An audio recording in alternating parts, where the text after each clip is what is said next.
Before diving into this incredible story, remember to subscribe to the channel and turn on notifications. Here, every story has something to say, and you won't want to miss a single one. A police officer spilling a cup of coffee on a black boy, unaware that his father is the president. In a small cafe frequented every morning by local police officers, a young black boy, barely 12 years old, enters timidly, a history book in his hand. His name is Ethan Carter, a bright and unassuming student, passionate about politics. He sits down by the window, waiting for his driver who is running late. At the next table, Officer Miller, a white policeman known for his arrogance, is joking loudly with his colleagues. As he tries to squeeze between the tables, Ethan trips slightly. The annoyed officer turns abruptly, and his cup of scalding coffee spills all over the young boy. Instead of apologizing, Miller bursts out laughing. "You have to be careful, kid. This isn't a playground for kids like you." The other customers froze. Ethan remained silent, his eyes moist, his t-shirt soaked with hot coffee. The manager tried to intervene, but Miller interrupted him. "He's just a kid. Let him go complain to his father, if he has one." A few minutes later, a black armored car pulls up in front of the cafe. Two Secret Service agents get out, followed by an imposing man in a dark suit, the President of the United States himself, who has come to pick up his son after a cancelled meeting. The silence becomes icy. The policeman's face falls when he realizes that the little boy he has just humiliated is the president's son. The next moment, the entire room was tense. The president, his gaze unwavering, stepped towards Miller. "I suppose it was you who made my son cry?" The cafe is plunged into absolute silence. Even the noise of the espresso machine has stopped, as if the whole place is holding its breath. Agent Miller, still standing, nervously wiped his coffee-covered hands on his uniform. His colleagues, usually so noisy, lowered their eyes, unable to meet the president's gaze.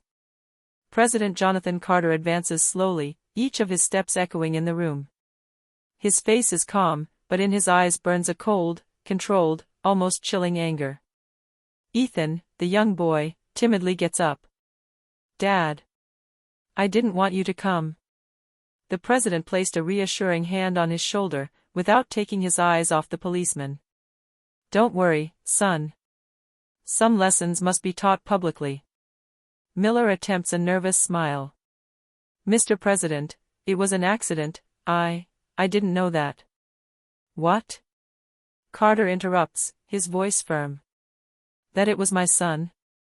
So if it had been another black child, you would have reacted the same way?"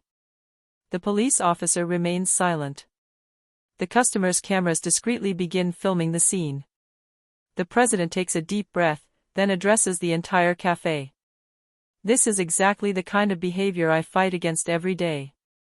It's not an accident, it's a habit. Arrogance has become the norm.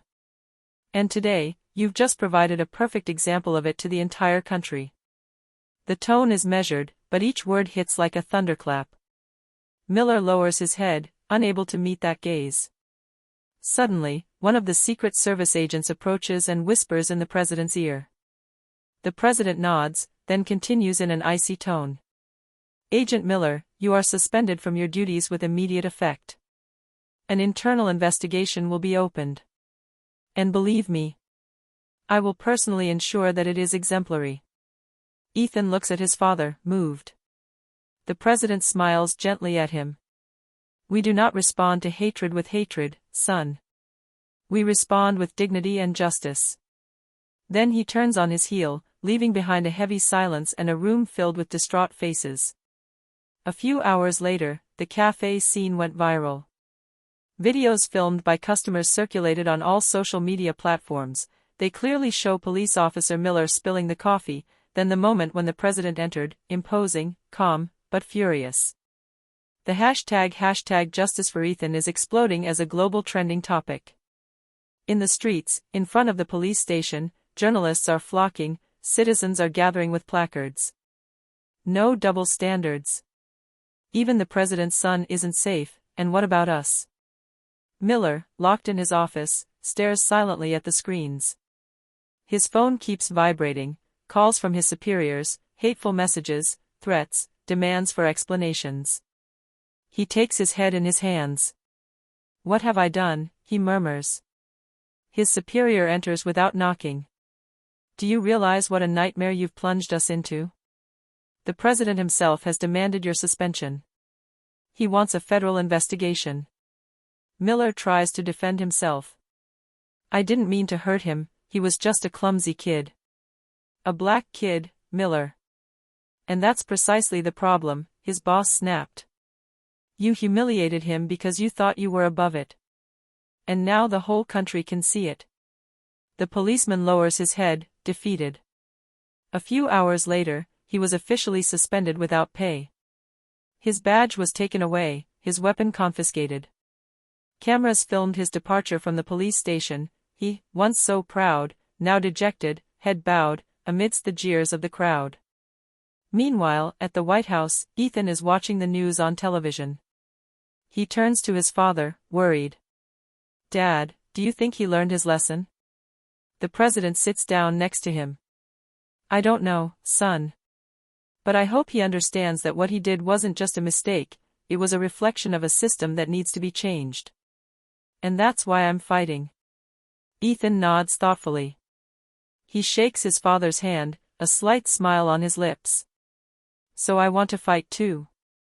The president replied gently. "And you will, Ethan. Not with anger, but with truth." The camera pulls back on this image, a father and his son, united, determined to change things. 2 weeks have passed. The presidential coffee affair has made headlines across the country. Debates about discrimination and respect are everywhere, in schools, on television, and on social media.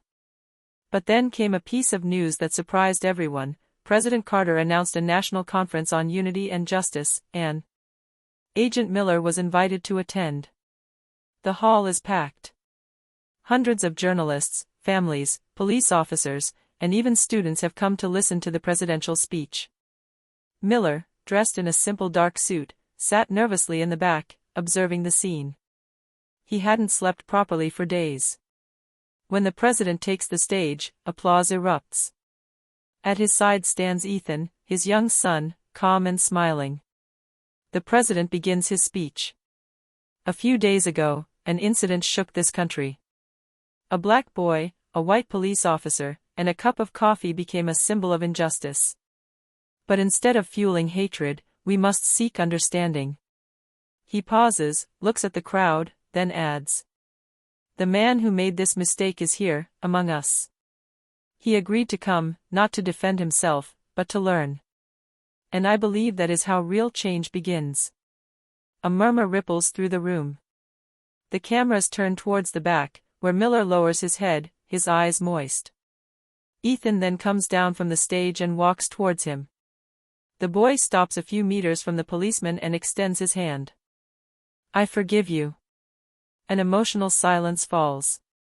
Miller, deeply moved, takes a few seconds to react before squeezing the boy's hand, tears in his eyes. "I'm sorry, Ethan. I'm ashamed of what I did. You've taught me a lesson I'll never forget." The president joins them and places a hand on Miller's shoulder. Justice cannot exist without redemption. This country needs more men capable of recognizing their mistakes, not hiding them. The crowd rises, applauding at length. On that day, the gesture of a child and the words of a president reminded an entire country that forgiveness can be more powerful than revenge. A few months later, the media storm subsided. But the traces of this event have remained. Former Officer Miller never returned to his post. Instead, he decided to dedicate his time to visiting schools, community centers, and police stations to tell his story. Everywhere he goes, he says the same thing. Respect is the first weapon of a true police officer. He learned to listen, to understand, and above all, to question himself. Many now see him not as a symbol of shame, but as an example of transformation. For his part, Ethan Carter found his calling.